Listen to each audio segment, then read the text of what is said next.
He looked me dead in the eye and said, "You're a senile old woman. You don't even know what's in that safe." But what he didn't know was that I had already opened it, and inside was my late husband's video exposing the crime my own daughter helped cover up. If you think this is just another family drama, you're dead wrong. Subscribe now and don't miss what comes next. Autumn came quietly in Vermont. It didn't ask for attention. It simply arrived, weaving its golden fingers through the trees and brushing the rooftops with whispers of frost.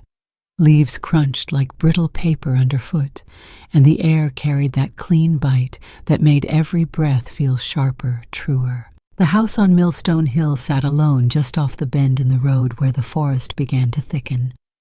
To most passers-by, it was just another old New England home 3 stories tall, with a wraparound porch, faded green shutters, and a roof line that creaked in the wind like it held secrets too long buried. But to Beatrice Hollowell, it was memory made wood and stone. She stood in the kitchen window, fingers wrapped around a chipped porcelain mug, steam curling toward her face like a question unspoken. From there she could see the maple in the yard, its branches heavy with fire-orange leaves. That tree had been Charles's favorite. He used to rake the leaves with comical precision, forming neat piles, only to dive into them like a boy. That was before 1986, before the accident, before the silence. The coffee had long gone cold, but she still held the cup, unwilling to let go. She did that more often these days, stood still, listened to the house settle, and tried to figure out what parts of it still belonged to her. Upstairs, the room no one entered waited behind a brass-handled door. Its key hung from a tarnished chain around her neck. She hadn't opened it in over 3 decades, but she could feel it calling her lately, especially at night. The safe. It sat like a tomb inside Charles's old study, nestled in the corner behind the walnut desk. A hulking steel thing with brass edges, and an antique combination dial that no one had touched since the police had sealed the room after his death. The study was never part of any legal dispute, never inspected after the brief and fruitless investigation, but Beatrice knew what it symbolized.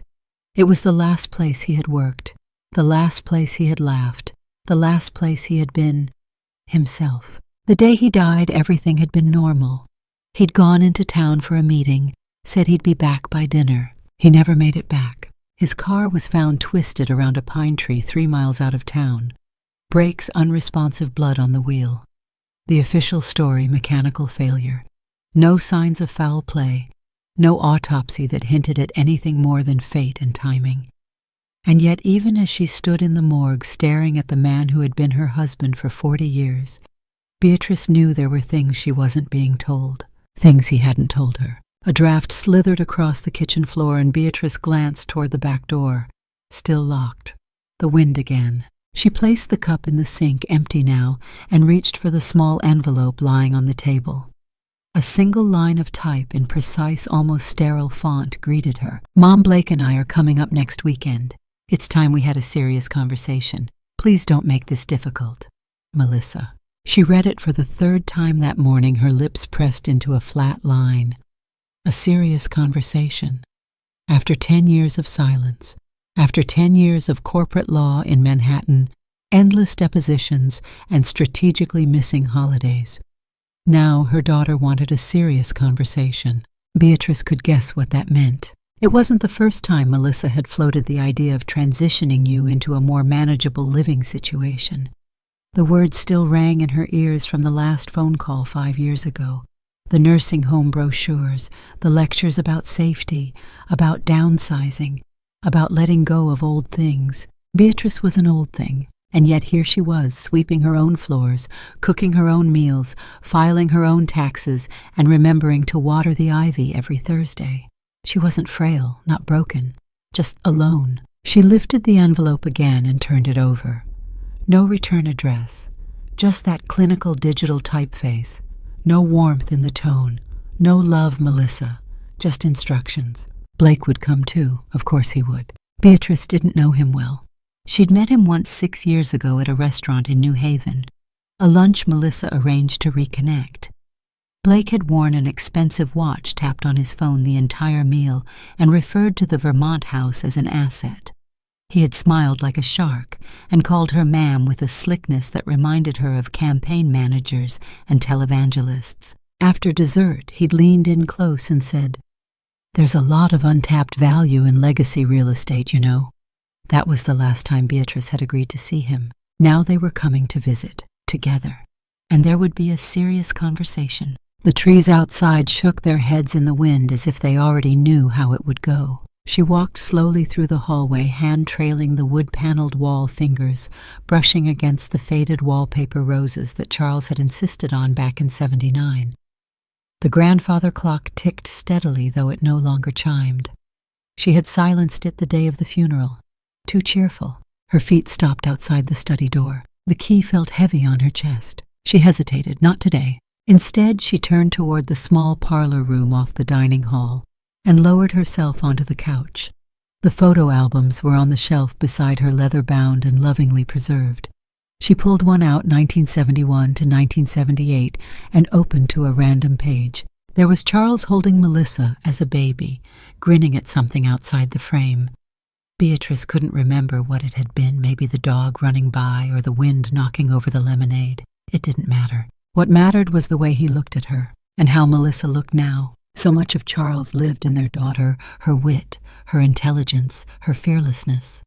But somewhere between Vermont and New York, Melissa had become someone else, someone who measured worth in net value and counted love in calendar appointments. Beatrice had stopped trying to understand the change long ago, but it still ached. A creak above made her flinch. Just the wood, just the wind again. She closed the album and leaned back. Her eyes drifted toward the ceiling where dust danced in a shaft of light through the parlor window. And then she said it aloud for the first time in years. "Charles, what did you leave in that safe?" No answer, of course. Only the low moan of the October wind sliding past the shutters. At 6:47 p.m. the light began to fade. Dusk in Vermont was quick and quiet, 1 minute golden, the next gray. Beatrice stood again, her back stiff from the couch cushions, and made her way to the back porch. She stepped outside, shawl wrapped tight, and stood in the stillness. The forest loomed beyond the fence. In the distance, the river hummed low, like it remembered something the rest of the world had forgotten. Her eyes scanned the tree line, and for the briefest moment, just a flicker, she thought she saw a figure standing by the old tool shed. She blinked. Nothing, just branches. Still the feeling lingered, like a shift in pressure, like the air itself was watching her. She went inside, bolting the door behind her. Upstairs, the key around her neck seemed to thrum against her chest, and in the study the safe waited, heavy, silent, full of what she didn't know. But the moment was coming. She felt it. Melissa was on her way, and this time Beatrice would be ready. The tires crunched over the gravel driveway, a slow, calculated sound that made Beatrice's fingers tighten around the curtain edge. She had been standing by the window for the past 10 minutes, watching the road with the stillness of someone preparing for an ambush. The autumn light was already fading, shadows stretching long across the porch. The car came into view, sleek black, too polished for Vermont. The kind of car that didn't like dirt roads. Beatrice could see Melissa in the passenger seat, sunglasses still on despite the cloud cover. Beside her, Blake sat confidently, his hand resting on the steering wheel like it was a negotiation. Beatrice didn't move. Not yet. She let the engine cut off, the car doors open, and waited for the footsteps' sharp heels and calculated leather soles to approach the front door. The knock came not tentative but rehearsed. 2 raps, then 3 seconds, then 1 more. Beatrice opened the door slowly. No smile, no outstretched arms, just her standing in the frame, back straight, eyes clear. Melissa removed her sunglasses like someone unsheathing a knife. "Hi, Mom." Melissa. Behind her, Blake offered a grin. "Beatrice, it's been a long time." "Not long enough," Beatrice said quietly and stepped aside. They walked into the foyer with the awkward grace of people entering a museum. Melissa looked around, eyes skimming over the familiar paintings, the old coat rack, the faint scuff marks on the hardwood floor. She didn't ask about the house. She didn't mention the smell of cinnamon and old books that lingered like incense. Instead, she said, "Still smells the same." Beatrice didn't respond. Blake walked in with the leather satchel tucked under one arm and a silver watch that gleamed even in the dying light. He looked at the grandfather clock as though trying to guess its appraisal value. Melissa turned. "I thought we could talk in the kitchen." "Of course you did," Beatrice replied and led the way. They sat around the oak table like a tribunal. Beatrice didn't offer coffee. She didn't offer tea. She didn't even sit at the head of the table where Charles once held court. She sat directly across from her daughter. So Beatrice said, "Let's have it." Melissa leaned forward slightly. Her blazer, too, pressed her voice too even. "I know it's been a while. Life in the city moves fast. But I've been thinking, really thinking about your future. And I wanted to come here in person to talk about it." "My future," Beatrice repeated. "Is that what this is?" Melissa nodded. "You're 72. This house is old, big, remote. I mean, if something happened to you in the middle of the night..." Beatrice raised a hand. "I'm not dead yet." "No, but..." "And I'm not planning on falling into a well or setting myself on fire if that's where this is going." Melissa's voice tightened. "Mom, come on. I'm not attacking you. I'm offering help. You haven't been home in 10 years, Melissa. Last time you called, you asked me if the plumbing still worked." "That's not fair." "I'm not interested in fair," Beatrice said. "I'm interested in honest. So if this is a sales pitch, let's not waste each other's time." Blake finally spoke. "We're not here to pressure you." "Of course not," Beatrice said, eyes narrowing. "We're just concerned," Melissa added. "We found a beautiful senior community near Hudson. There's a waiting list, but I've already spoken with the director. They'd prioritize you. Garden security, a library, a cage," Beatrice said softly. Melissa blinked. "Excuse me, you're not offering me a library. You're offering me a cage with bookshelves. That's not..." "You want me out of here?" Beatrice said, turning to Blake. "You want this house?" Blake smiled, hands still folded. "We just think it's too much for one person to manage. That's all." Beatrice looked at him long and slow. "You don't know the first thing about what I can manage." He didn't answer, just adjusted his cufflink and glanced briefly toward the hallway toward the study. Beatrice caught it. The moment his eyes shifted, the way his mouth twitched before he looked away. And just like that, she knew. They weren't here for her safety. They were here for the safe. That night the storm came in fast, an October squall with wind like a whispering mob and rain that hit the windows sideways. Beatrice sat in her armchair long after Melissa and Blake had gone upstairs, watching the fireplace flicker and listening to the house breathe. At 2:13 a.m. she woke. Something had changed. Not the wind, not the creaks. Something quieter, something human. She slipped on her robe, feet silent against the hallway floor. She moved like the house itself, steady, unhurried, unseen. The door to the study, locked earlier with her key, was now ajar. She paused outside, hand flat against the frame, and listened. A faint click, a drawer sliding open. She pushed the door gently, just enough to see. Inside, Blake knelt by the safe, a small flashlight clenched between his teeth. He had a notebook open, filled with scribbles. His hand hovered over the dial, turning it slowly, methodically. Beatrice didn't speak. She just watched how his face flickered with calculation, how his hands moved with practiced care. He had done this before. Maybe not with this safe, but with others. He tried one combination, click, nothing. Another, click, still locked. His frustration mounted, jaw-clenching, and then he reached into his coat pocket and pulled out a small black device. Digital. Beatrice didn't know exactly what it was, but she knew enough. It wasn't a toy. She stepped inside. "Lose something, Blake." The flashlight hit the floor. He jumped, whirling around, face pale. I was," he began, but the words died in his throat. Beatrice stepped forward, not fast, but not slow either, like inevitability. "You picked the lock to my study. You rifled through my desk. You're trying to break into a safe that's been sealed since the day my husband died." Blake swallowed. "I was curious." "You're a lot of things, Blake. Curious isn't one of them." He looked at the device still in his hand, then at her. "I wasn't going to take anything, I just..." Melissa said. Beatrice's voice cut like a blade. "Melissa doesn't know what's in there. No one does." He tried to smile again, but it faltered. "Then what are you so worried about?" Beatrice walked over to the safe, ran a hand over its cold, dust-covered surface. "You think this house is an asset," she said. "You think this safe holds a treasure, maybe a will, maybe secrets you can leverage, and you think I'm too old, too tired, too far gone to stop you." He didn't respond. "I don't know what Charles left in here," she continued, "but I know this, it wasn't meant for you." He took a step back. "I should tell Melissa," he said, voice lower now, "that you're threatening me, that you're unstable." Beatrice stepped closer. "Then go wake her up, right now. Tell her what you were doing at 2 a.m. in her mother's study. Tell her what's in your notebook. Tell her how you plan to get into a safe that isn't yours. Let's see who she believes." Blake's lips pressed into a thin line. "Go on," she said. He didn't move. Instead, he picked up the flashlight, stuffed the notebook into his jacket, and brushed past her, saying nothing. Beatrice waited until she heard the creak of the stairs, waited until his footsteps faded into the hush of the upper hall. Then she turned back to the safe and smiled. The storm raged outside, but inside the house everything was finally quiet.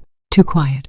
The next morning brought with it a silence so thick it clung to the walls like mildew.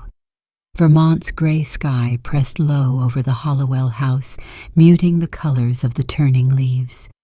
Beatrice stood in the hallway, hands in the pockets of her cardigan, watching the closed guest room door like it might open and reveal a different version of her daughter, one that hadn't brought a predator into her childhood home. But the door stayed shut. She turned away and moved down the corridor, her steps unhurried but charged. The memory of Blake hunched over her husband's safe the night before, burned in her mind like a brand. She hadn't slept. Not really. She'd spent most of the early hours staring at the key that hung around her neck, the brass warm from her skin, the weight of it heavier than she remembered. Now, with Melissa and Blake still sleeping or pretending to, Beatrice did what she hadn't done in 37 years. She unlocked the study. The air inside was colder, stiller. It carried the faint scent of paper wood polish, and something older like dust filtered through time. Charles's desk stood in its usual place untouched. A small brass lamp rested on the corner, the same one he used when reading late into the night. His chair, still pushed in, neatly faced the bookshelves that lined the entire western wall. And in the corner, silent and hulking, sat the safe.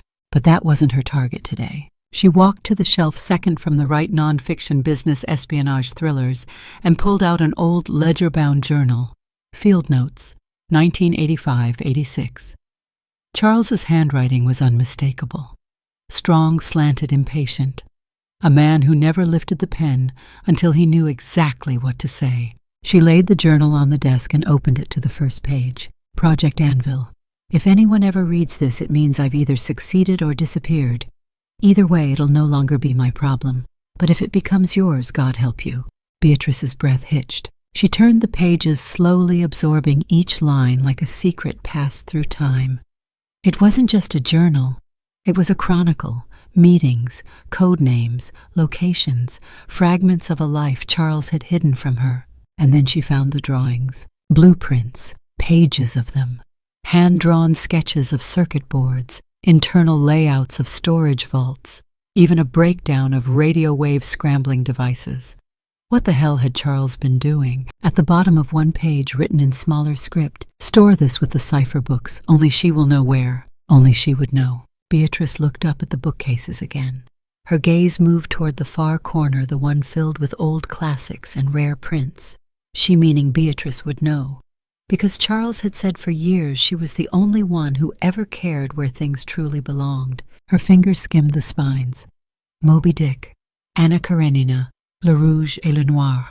She stopped at a thick, nondescript tome, The Count of Monte Cristo. Fitting, she pulled it gently. It didn't come off the shelf like the others. There was resistance, a whisper of tension.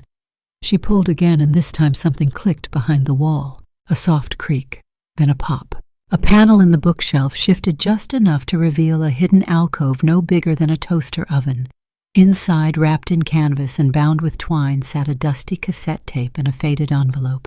Beatrice stared at it, heart thudding. Cassette. She hadn't used her old player in years, but she knew exactly where it was.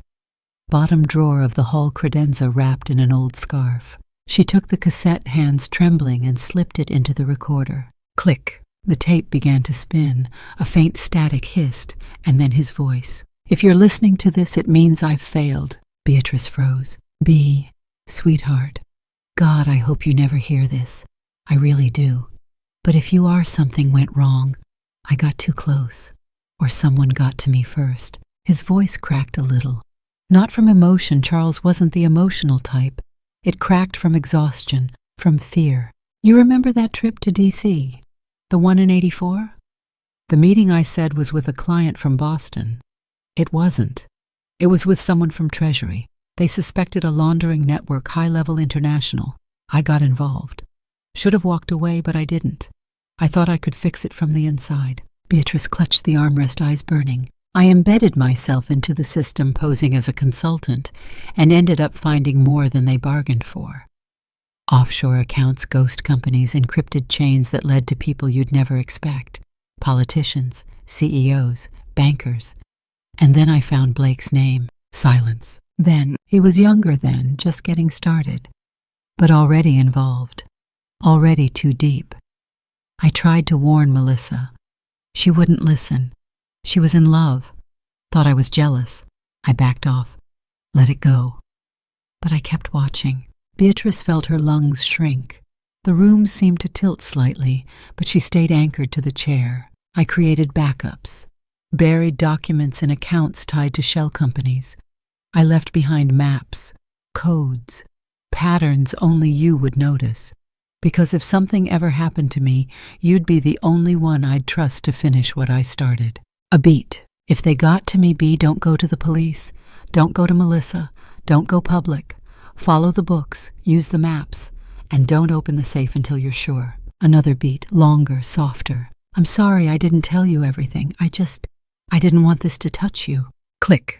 The tape ended. Beatrice sat motionless. Outside, the wind howled down the chimney like it had something urgent to say. Her husband, quiet, steady Private Charles, had spent his final year dismantling an international laundering operation.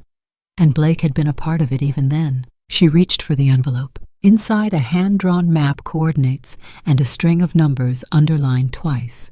Next to it, in faint pencil, "C. Chesapeake, page 113. Beatrice looked toward the bookshelf. There, tucked between nautical history volumes, sat Chesapeake by James Michener. Page 113 revealed a familiar note, a substitution cipher, the kind they used to solve together in Sunday papers. A game that Charles had always claimed sharpened the mind. Now she realized it had also been training. She sat for hours decoding the rest.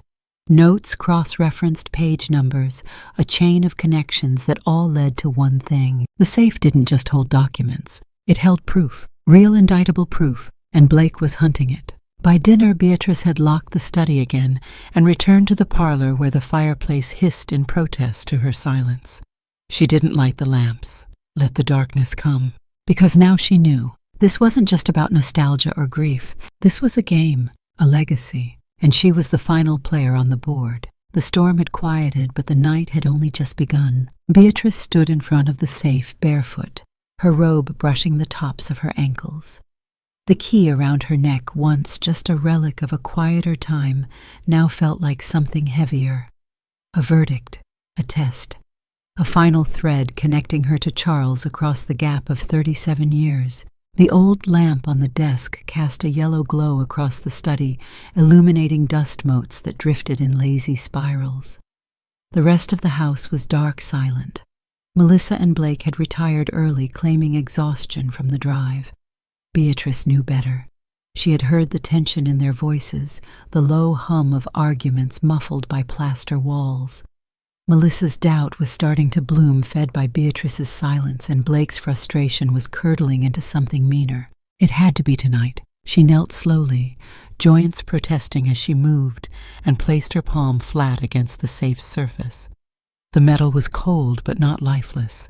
It thrummed under her hand memory and weighed 1,000 days' worth of unanswered questions sealed inside. She turned the dial. Right 22, left 17. Right again 44. There was a pause, then a soft mechanical click like the breath before a confession. She grasped the handle and pulled. The door opened with a low groan, as though it too had waited decades for this. Inside there was no cash, no jewels, no gold. There was only a small black box, no bigger than a lunch tin, and a single manila envelope labeled in Charles's handwriting, "Play first."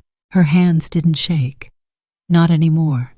She lifted the envelope gently and carried it to the desk.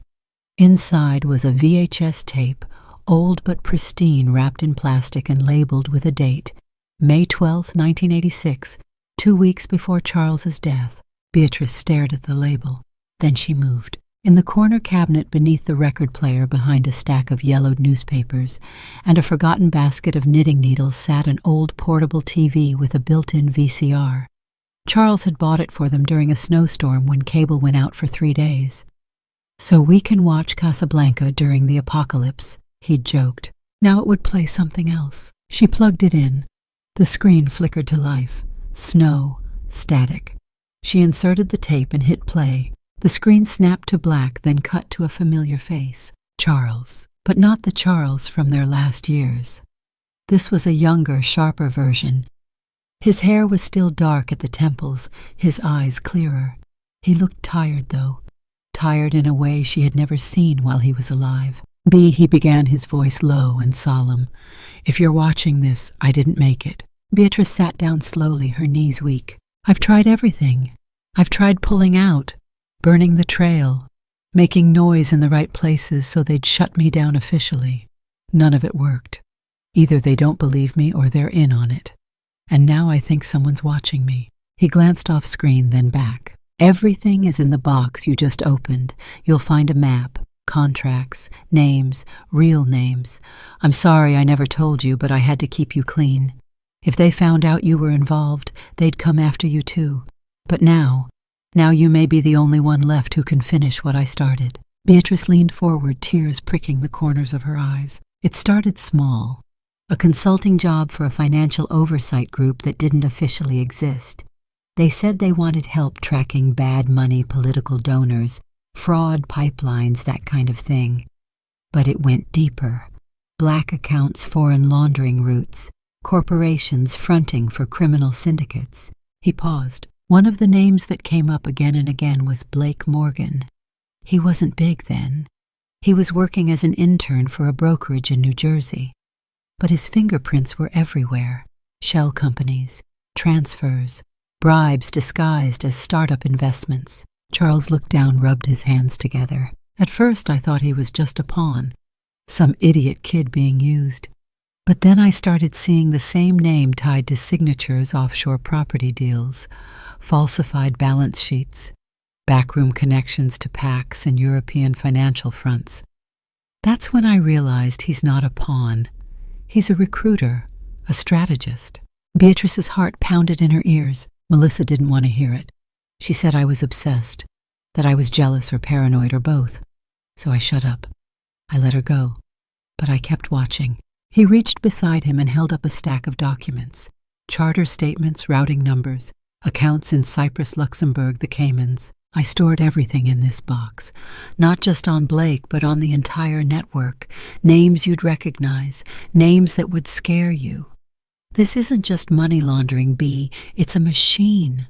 A machine that funds elections, destabilizes currencies, buys silence, and kills people who talk too loud." He looked straight into the camera now, no more pauses. "If I'm gone, you have 2 options. Burn it all and walk away, or use what I left you to expose them. But if you choose the second path, you have to move fast. Blake will come for the safe eventually.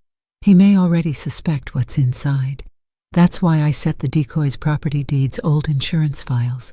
The real evidence is hidden in the second compartment, beneath the bottom panel." Beatrice's breath caught. She reached into the safe again and lifted the small black box out of it. It was heavier than she expected. She placed it on the desk and examined the bottom, smooth, seamless, until her fingers felt a small ridge.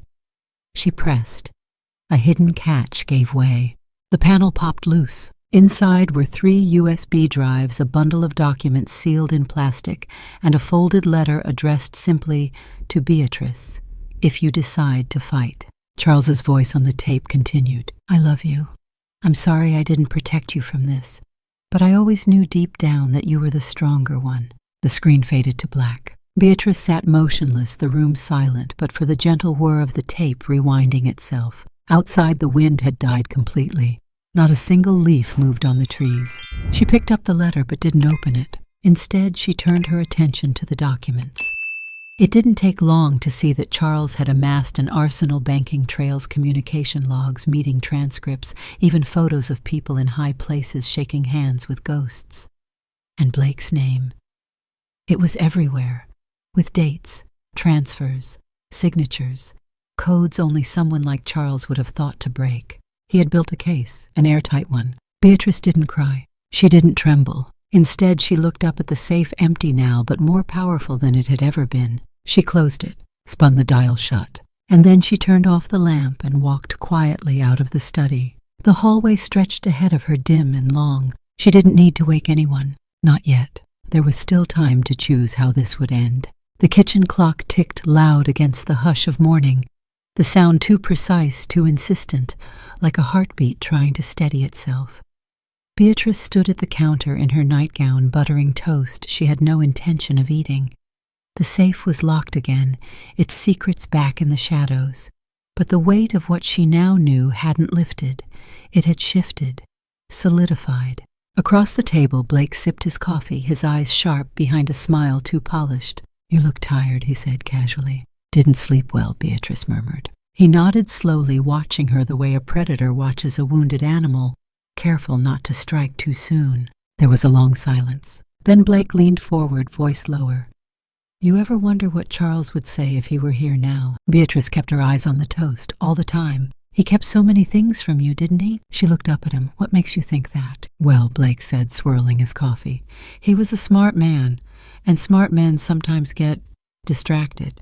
They make plans, keep things to themselves." Beatrice said nothing. Blake smiled, gentle. "You ever try to open that safe of his?" Once she lied, years ago, forgot the combination. He nodded.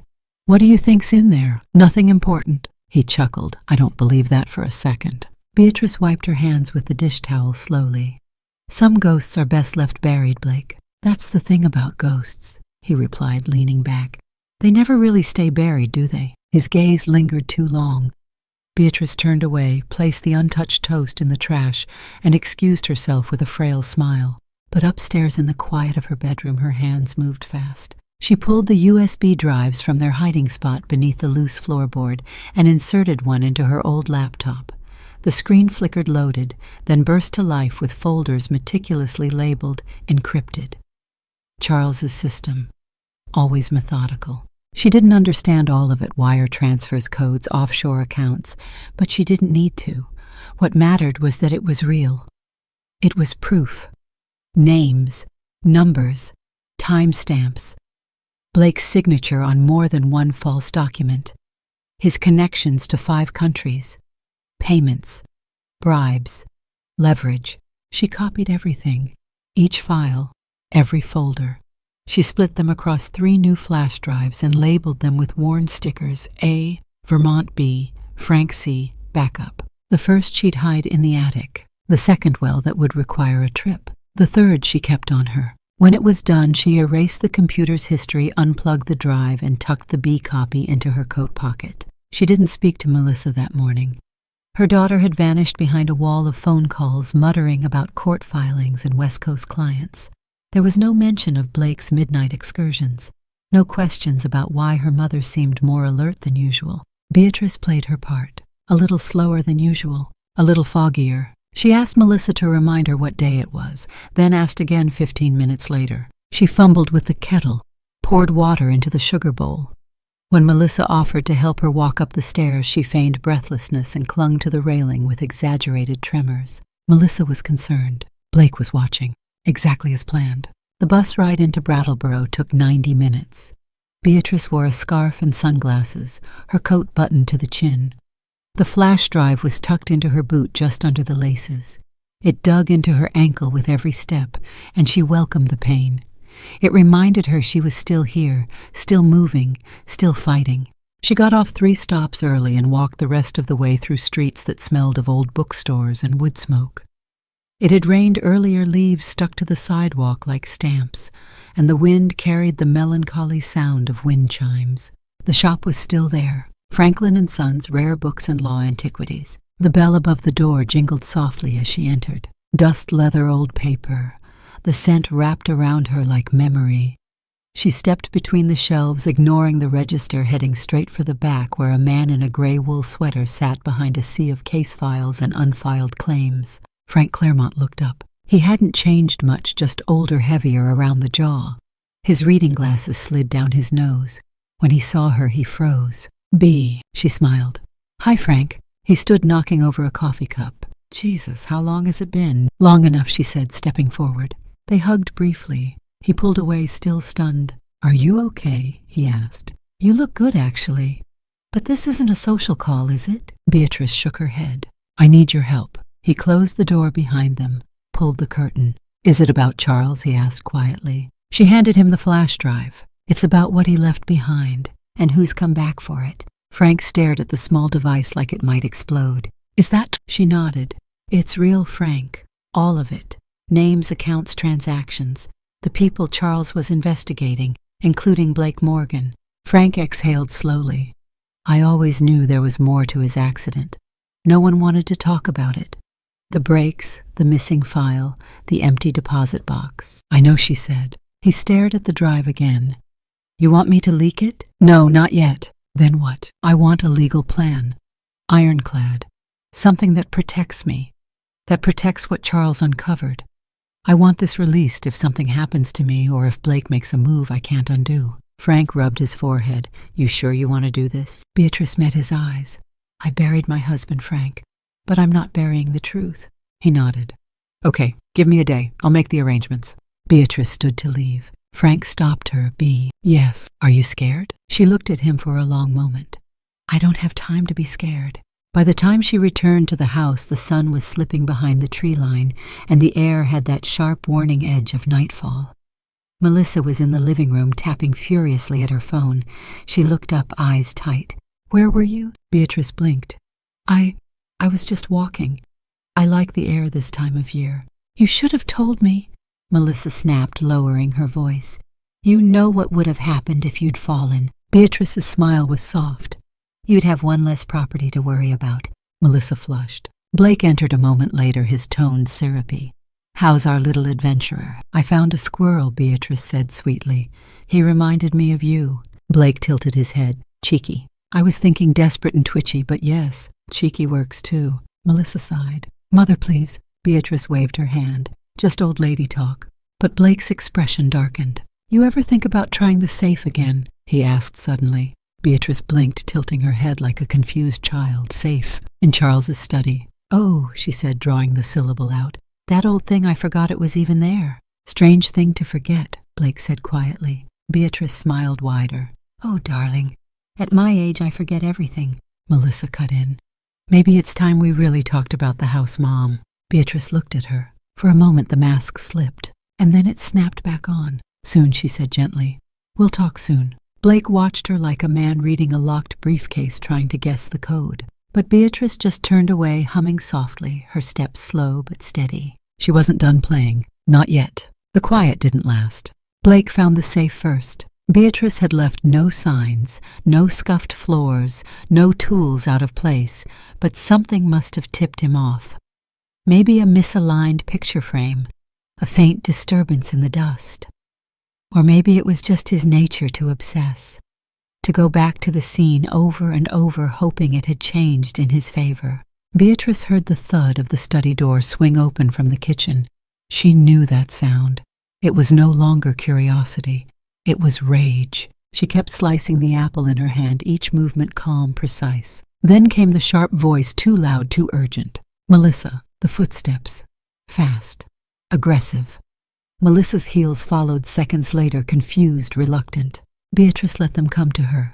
Blake stormed in, holding the safe's combination dial in one hand like he could rip it off with sheer force. "You opened it," he hissed. "You opened the goddamn safe." Beatrice turned, blinked. "Safe." "Don't do that," he snapped. "Don't play dumb." "I thought I was already dumb," she said sweetly.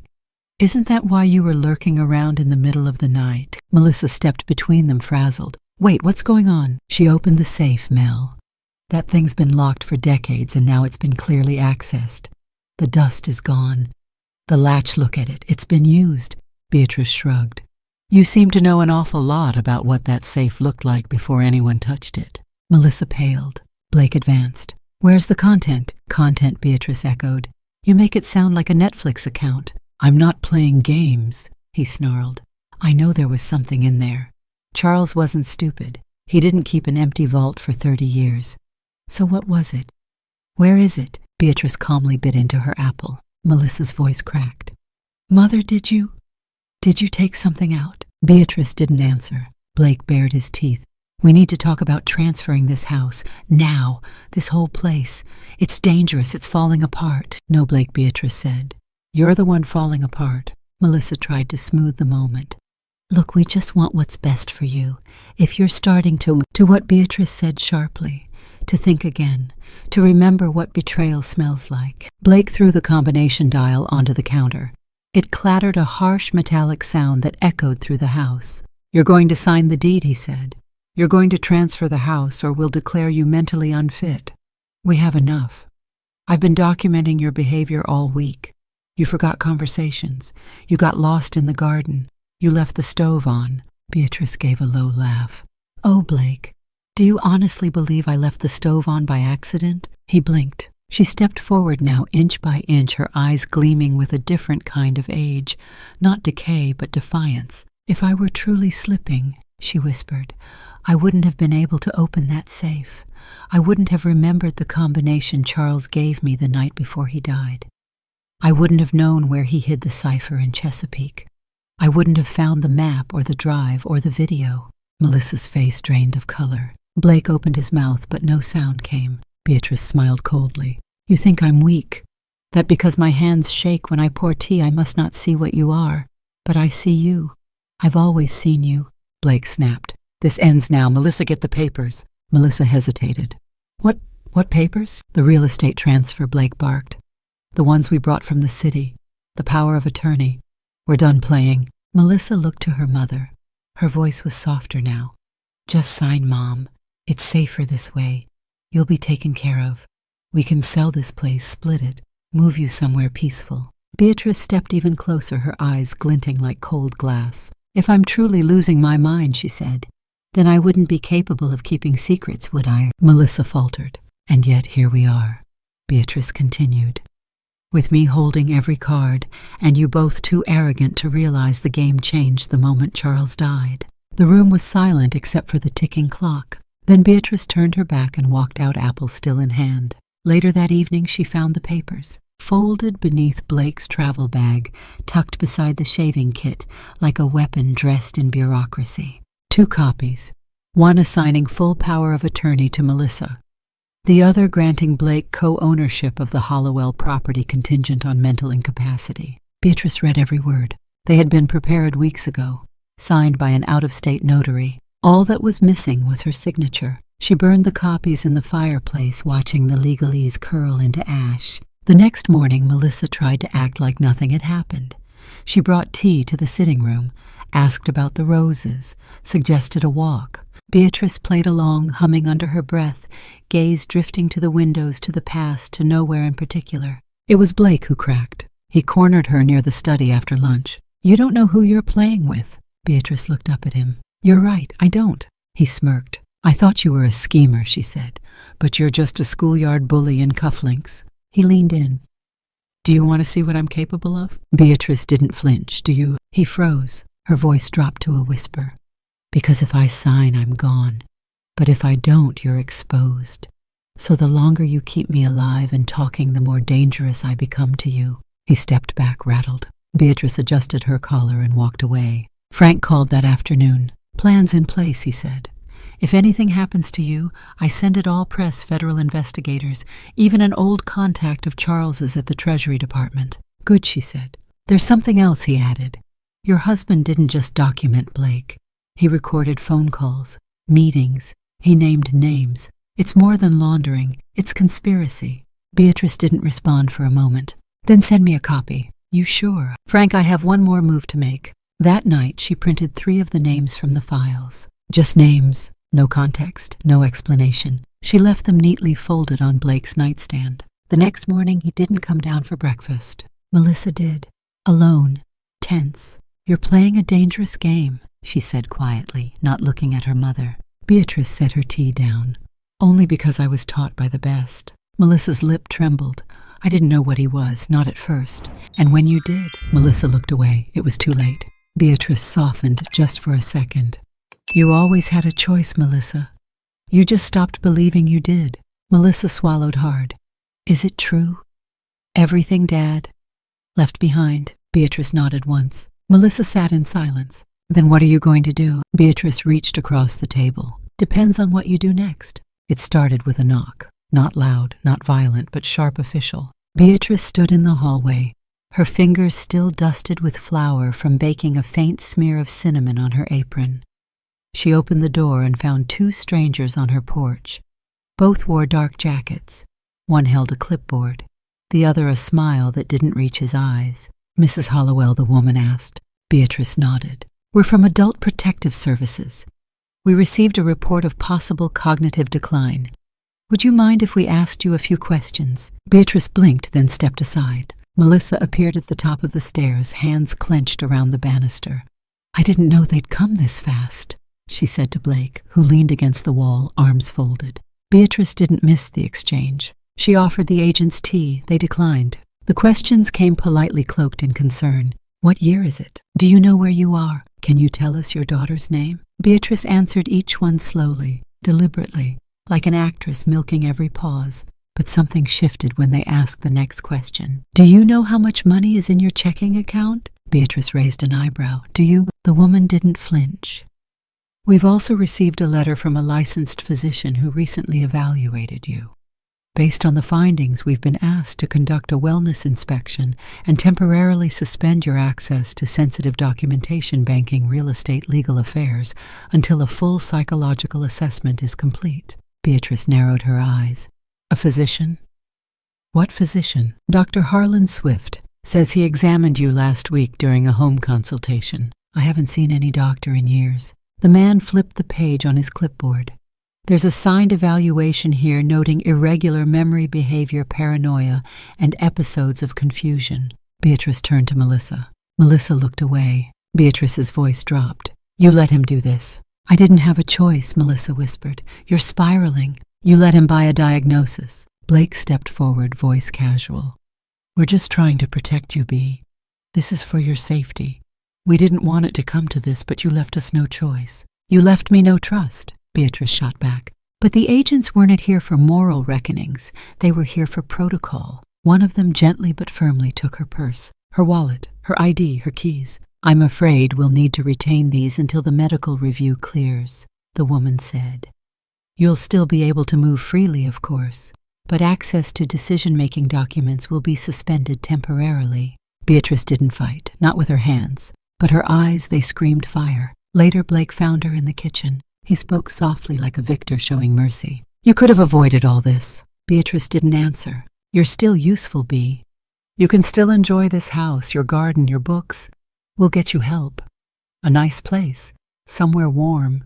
Florida, maybe. She stirred her tea slowly. You forged a medical file, she said. He smiled.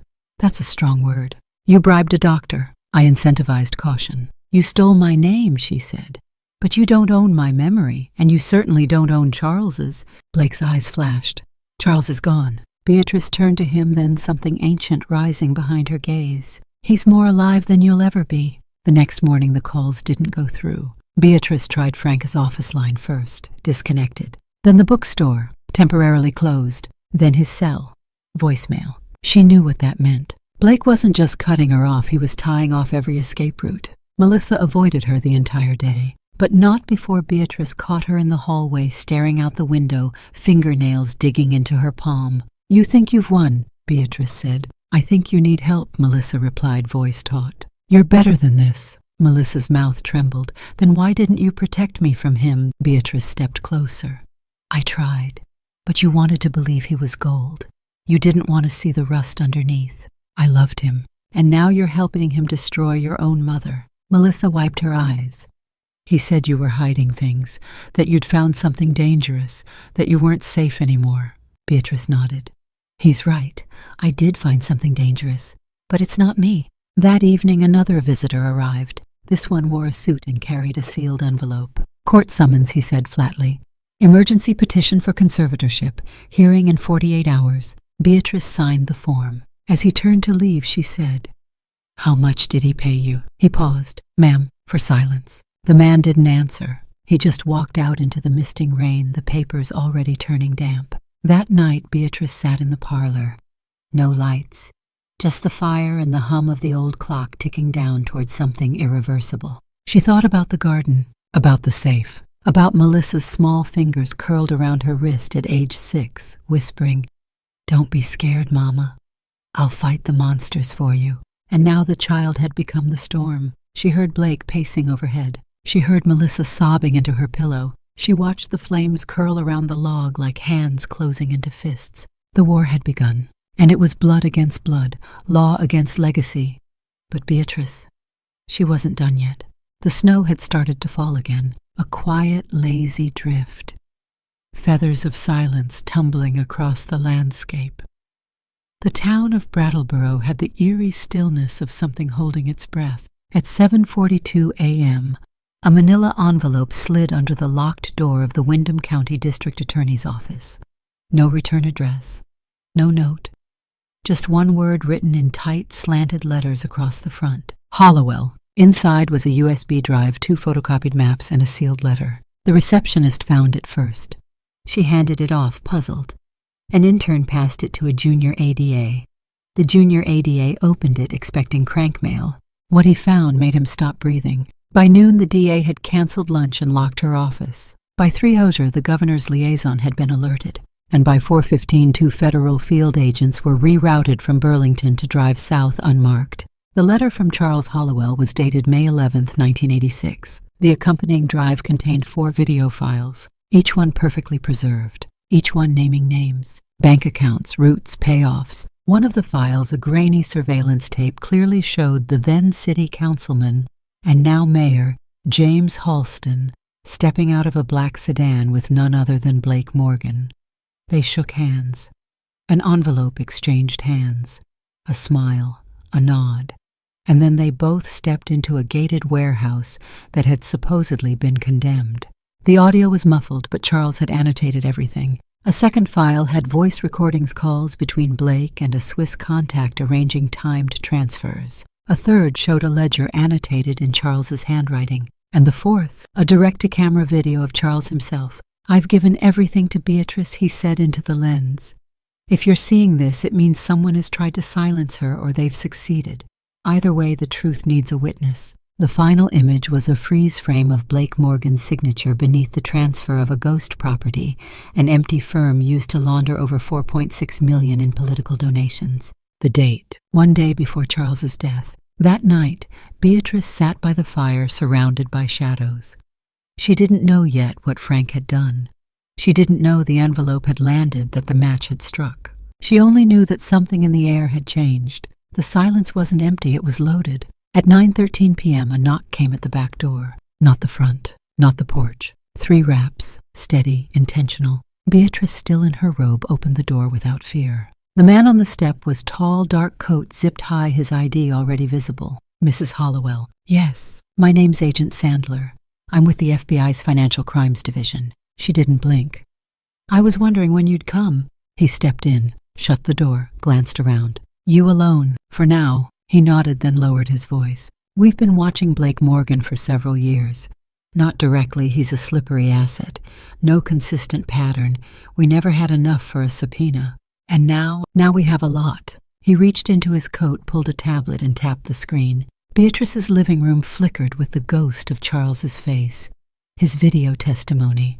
Beatrice gasped, not at the image, but at the fact it was here. "You got it," she whispered. "Your lawyer, Frank Claremont, delivered the package. Through back channels, quietly. Smart man." She sat stunned. "We cross-referenced the names.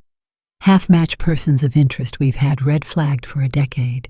Offshore accounts, corporate veils, straw donors, the works." "And the mayor?" she asked softly. Sandler hesitated. "Then he's going down." Beatrice felt a rush of cold relief. "But it didn't last." "He's also dangerous," Sandler added.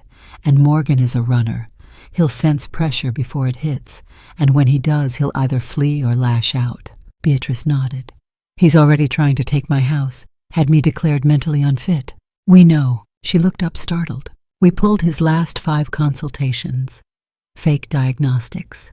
Bribed clinicians. He's done this before, mostly to older individuals with real estate or trust assets. He's never been caught. Beatrice's mouth tightened, until now. Sandler leaned forward. But we need your help. One last move, something that ties his intent to the pressure. You still have physical documents. Beatrice thought for a moment, then she stood. She walked to the fireplace, pulled the iron poker, tapped the brick once, twice, until a soft metallic clink responded. She reached into the chimney's left side and pulled out a charred wooden box. Inside, a notarized bank transfer showing Blake's name next to a $1.1 million deposit from a Bahamian firm listed as a consulting retainer. Dated 1 week after Charles's death. Beatrice handed it over. Sandler's eyes widened. This is it. He looked at her. You may have just buried a decade-long ring, Mrs. Hollowell. No, she said quietly. I just opened a box my husband wanted the world to see. The next morning, everything moved faster than anyone expected. Subpoenas were issued. Records sealed under private capacity were unsealed. The mayor's financial records were frozen. A second house in New Hampshire was raided. And Blake, he vanished, packed in under 15 minutes. His car was gone before breakfast. Melissa awoke to an empty driveway and a note that read only, "Don't follow, don't call." She found Beatrice in the garden. The frost hadn't melted yet. Her mother was pruning the roses. He's gone, Melissa whispered. Beatrice didn't look up. He always was. Melissa dropped to the ground beside her. He left everything. Beatrice clipped a stem. You did too, she said gently. You just haven't noticed yet. Melissa looked at the gloves on her mother's hands. How did you know? I didn't, Beatrice said. Not for sure. I just trusted that Charles gave me everything I needed to find out. Melissa's voice cracked. They're saying the mayor's going to be indicted, and Blake might have been the one who pushed Dad's car off the road. Beatrice didn't speak for a long time. Then she nodded. I know. Melissa buried her face in her mother's lap. I'm sorry. Beatrice stroked her daughter's hair. For the first time in decades, she didn't feel like a victim. She felt like the author of something final and free. Melissa sat at the kitchen table, her hands trembling over the mug she hadn't touched in hours. The coffee had gone cold long ago, but she hadn't noticed. Her eyes were fixed on the muted TV across the room. Breaking news ticker: FBI raid exposes municipal corruption ring. Mayor Halston in custody. Suspect Blake Morgan wanted. She stared at the screen like it belonged to someone else's life. In the footage, federal agents in navy jackets led Halston from City Hall in handcuffs. The camera cut to archive images of Blake smiling at a charity gala, shaking hands at a ribbon-cutting event in Queens, holding her waist at their wedding. Melissa flinched and looked away. A voice broke the silence. You always did love the easy kind of power. Beatrice stood in this doorway, no longer frail, no longer blurred by age or hesitation. Her posture was upright, her eyes sharp. Melissa swallowed. You told them. No, Beatrice said. Your father did. I just carried it over the finish line. I didn't know it would go this far. You didn't want to know. Melissa looked down. He said he was trying to protect us. Beatrice's tone hardened. He wasn't protecting us. He was protecting the money, the lie. And you helped him tighten the noose. Melissa's voice cracked. He promised we'd be okay, that you wouldn't get hurt. And what did he promise, Charles? Melissa couldn't answer. Beatrice crossed the room and sat opposite her, folding her hands carefully on the table. You chose him, she said. You chose the money, the security, the illusion. And in doing so, you chose to believe I was senile, that I needed to be put away, signed over, silenced. I was scared. I was too, Beatrice said softly. But I didn't throw you to the wolves. Melissa blinked fast, fighting tears. We can fix this, she whispered. No, Beatrice said, we can only tell the truth. Outside, sirens flared in the distance, not frantic, but close. At 6:17 p.m., Blake Morgan slipped through the emergency exit of a hardware store and crossed the back lot of a closed laundromat. His coat was inside out. He'd shaved the beard, wore a ball cap too tight over his ears. His duffel bag bounced against his hip with every step, passport, cash, burner phone. The train to Montreal left in 40 minutes. He ducked behind a van as a patrol car cruised past. Snow was beginning to fall again, light, fine, and damning every footprint and accusation. He made it to the platform undetected. Almost. 2 plainclothes agents waited until he stepped up to the ticket kiosk. They didn't call his name. They didn't draw weapons. They just flanked him. One of them said, "Mr. Morgan." He turned, mask cracking. "You've made a mistake." "No," the other agent said, "you did." The cuffs clicked shut. They didn't even let him finish his sentence. Back in Vermont, Beatrice stood at the study window watching the snowfall thicken. The air outside was clean in that strange, unsettling way it always is after justice starts moving. Melissa entered without knocking. "He's been caught." Beatrice didn't move. Melissa stepped closer. "They got him at the station." Still nothing. Melissa's voice rose. "Are you just going to stand there after everything?" Beatrice turned slowly. Her face was not cold, but unflinching. "I remember the day you were born," she said. "Charles was late. I held you alone for the first hour. You were so small, so loud. And I remember thinking, this girl will never be silent. Not for anyone." Melissa looked down. Beatrice continued, "I was wrong. You were silent for all the wrong things. For Blake, for status, for the fantasy." Tears spilled now unchecked. "I didn't know how to get out." Beatrice nodded slowly. "We all find ourselves trapped. But you chose not to escape. You built a nest in the lie and called it a home." Melissa collapsed into a chair, sobbing. Beatrice waited until the storm passed, then knelt beside her. "I loved you," she said. "Every year. Even when you left. Even when the postcards stopped. Even when the house got colder without your voice. I thought you'd resent me." "I did," Beatrice said. "But I never stopped loving you." Melissa looked up, eyes swollen. "How do you forgive me?" "I don't yet," Beatrice whispered, "but I want to try." Melissa nodded. "So do I." That night, mother and daughter sat in silence beside the fire. A single lamp glowed in the corner. The storm outside was heavier now, flakes tapping at the windows like ghosts wanting in. Melissa broke the silence. "What happens next?" Beatrice sipped her tea. "We testify. We tell the truth." Melissa nodded. "Will they come after us?" "They already did," Beatrice said. "We're still standing." Melissa leaned her head on her mother's shoulder. "I was wrong." Beatrice stroked her daughter's hair. "You were," she said. "But I'd rather have you back bruised than gone forever." By morning, the story had broken nationwide. Former Vermont mayor, corporate advisor linked in multi-state laundering ring. FBI confirms arrest of fugitive Blake Morgan. Sources say key witness is 72-year-old librarian who cracked open 40-year mystery. Beatrice turned off the radio and stood at the front steps of her home. The garden was under a fresh white sheet. The town would whisper. They would speculate. But they would also remember that she never folded, that she never broke, that in a world full of safes, she was the only one brave enough to open the one that mattered. The courtroom smelled like varnish and old dust. Beatrice sat near the front, her back straight, her hands clasped around a leather-bound notebook that used to be Charles's. The federal hearing for United States versus Blake Morgan had just entered its second day. The press had been locked out, but she could still feel the cameras waiting like vultures outside the courthouse. Blake sat at the defense table in a navy suit that didn't quite fit anymore. His face was thinner, hollowed. The slick charm was gone, replaced by calculation and fear. He barely looked at Melissa, who sat behind him, wrists chained lightly together, a federal marshal by her side. Beatrice didn't flinch when she saw her daughter in cuffs. She had run out of shock days ago. The charges were read out loud by the clerk. Count 1, conspiracy to commit wire fraud. Count 2, money laundering in excess of $5 million. Count 3, obstruction of justice. Count 4, falsification of legal and medical documentation. Count 5, coercion of a federal witness. Count 6, aiding and abetting fraud. When Melissa's name was read, Melissa Hollowell Morgan, there was a brief rustle in the room. She looked down at her lap, silent. The judge did not look like someone to plead with. He was sharp, silver-haired, and brisk, a former prosecutor who'd tried cartel cases in the 90s. He didn't ask questions.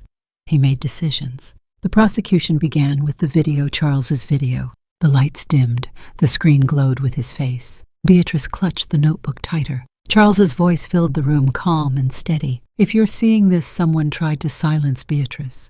My wife is not confused. She is not weak. She is the keeper of this truth. And if she's opened this safe, it means I've failed, but she won't. The room was utterly silent. Blake finally looked back at Beatrice, but she didn't blink. She didn't offer hate.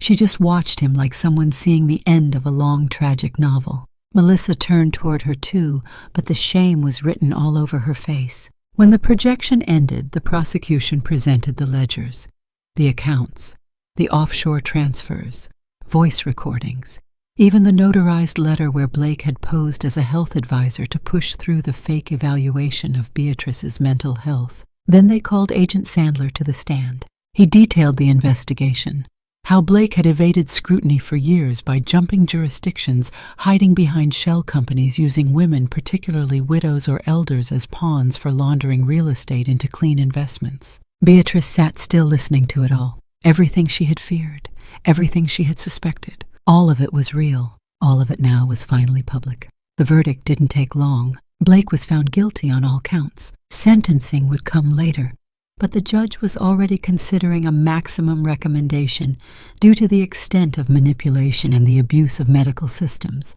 Melissa's case was severed for separate prosecution, but the judge didn't spare her in his comments. "You weaponized your mother's age and condition," he said flatly. "That's not ambition. That's betrayal." Melissa cried quietly in the holding area. Beatrice left the courthouse without looking back. That night the Hollowell house was quiet again, but it didn't feel empty. She walked the hallway alone, her fingers brushing along the wallpaper she and Charles had chosen in 1979. She paused at the library door. It had been locked for weeks during the chaos. She opened it now. The air inside was still thick with the scent of old pages and wood polish. She stood in front of the safe again, not to open it, but to thank it. What once held secrets now held justice. 3 days later, she received a letter, hand-delivered. No stamp, no return address. Inside was a single folded sheet written in Melissa's handwriting. "Mom, I don't expect forgiveness. I don't even expect understanding. But I need you to know Blake broke something in me long before I helped him break something in us. I wish I'd trusted you. I wish I'd remembered who I was before him. Whatever comes next, I'll face it. Because you showed me how. I love you, Melissa." Beatrice read it once, then folded it, placed it inside Charles's notebook, and tucked it onto the shelf behind the secret garden.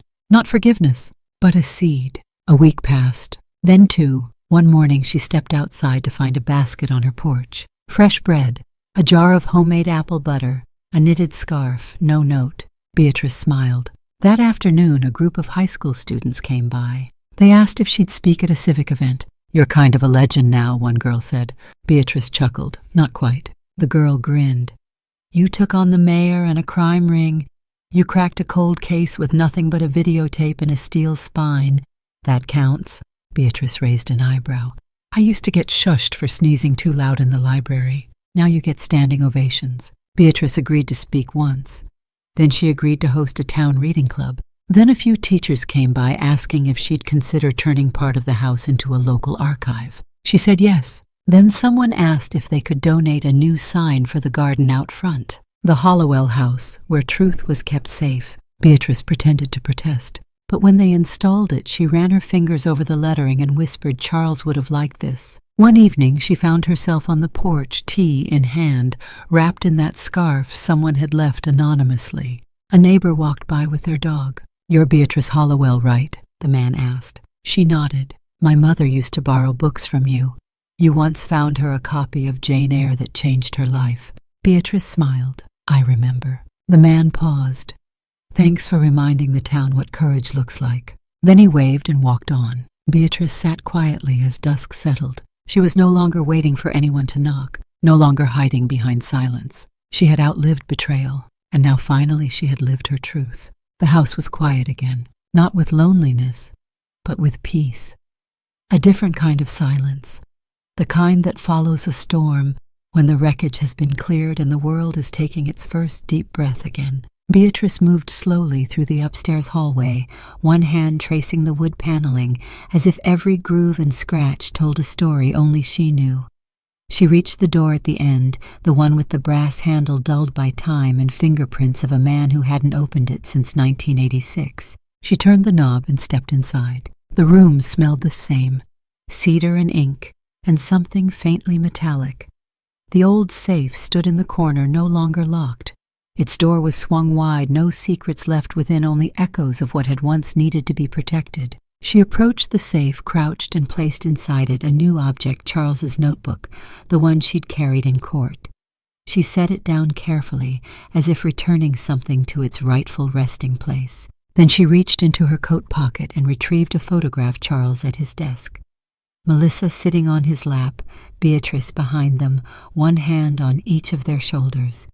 All three smiling, whole, before the fractures, before the shadows. She taped the photo inside the door of the open safe, letting it flutter a moment in the soft breeze drifting through the window. And then she stood back. She didn't close it. She didn't need to anymore. 3 weeks later, the Hollowell house looked different. Not renovated. Beatrice had refused that. But renewed. The peeling paint had been touched up. The porch swing restrung. A hand-painted wooden sign now stood in the garden bed out front, the Charles and Beatrice Hollowell Community Library, where every truth finds its page. Inside, the transformation was modest but beautiful. Shelves filled with donated books lined the front parlor. Children's beanbags took the place of the old piano, which had finally stopped holding a tune. Framed maps and archival documents of Vermont history hung on the walls. The study where the safe lived was now marked Restricted Archives, guided viewing only. Beatrice had become something of a town relic herself, not in the faded sense, but in the sacred one. A keeper of things, a protector of the fragile. Each afternoon, kids came by after school to do homework, read comics, or just sit near her as she made tea in the old kettle Charles had bought in '74. And on Fridays, something new happened. Story hour. The sun was spilling gold through the tall windows as Beatrice sat in her favorite velvet armchair. A semicircle of kids sat cross-legged at her feet, some fidgeting, some hugging stuffed animals, one or two older ones pretending not to be completely enchanted. Today, she began, we're not going to read a story. Today, I'm going to tell you one. The children leaned forward. She smiled gently. There once was a house with a room no one entered, and in that room was a safe, a big one, made of iron and silence. Everyone said it held treasure, or secrets, or maybe nothing at all. She paused, looking at them over the rims of her glasses. One day, a very old woman who had lived in that house for a long time finally decided to open it. What was inside, a boy whispered. Beatrice smiled. Not gold, not money, not jewels, but something much rarer. A girl sat up. What? The truth, Beatrice said. A story that had been waiting for the right person to listen. She let the silence settle, a hush that felt almost like reverence. And then she added softly, you see, some secrets aren't meant to be buried. Some are just waiting for the right voice to carry them forward. The youngest child, maybe 5, looked toward the open safe at the back of the room. Is that it? He asked, pointing. Beatrice followed his gaze. The safe was open, its contents now symbolic more than secret. The photo still fluttered faintly from the inside of the door. Yes, she said. That's it. Why don't you close it? The child asked. Beatrice's eyes twinkled. Because not everything old has to stay locked away. Some things, some people just need the light. Later that evening, as the children trickled out with parents' coats, half-zipped boots squeaking, Beatrice remained in the parlor. She watched the safe from across the room, sipping chamomile tea. Melissa had written again this time from a facility where she was awaiting sentencing, but had chosen to volunteer as a literacy coach for other women. She wrote about shame and rebuilding and the long, slow road of owning what you break. Beatrice didn't know what the next letter would say. She only knew she'd keep reading them. The town had changed too. People who once walked past her house now stopped in. Some brought books. Others brought stories of their own. Old wounds, family regrets, quiet confessions. And in time they stopped whispering about the old woman who turned in her daughter and took down the mayor and started saying something different. That's the woman who opened a safe and somehow set a whole town free. As twilight crept over the house, the library emptied. Beatrice moved through each room, turning off lights, adjusting cushions. She entered the study last, where the safe glowed softly in the last light of day. She walked up to it, placed her hand on the cool metal, and smiled. She didn't speak aloud. But if she had, the words might have sounded like this. We thought it was a vault for treasure, but really it was a mirror. And the reflection was all the things we buried, hoping no one would dig them up until someone brave finally did. She turned away, heading toward the doorway. Behind her, the safe stayed open, waiting, always waiting, for the next memory brave enough to step inside.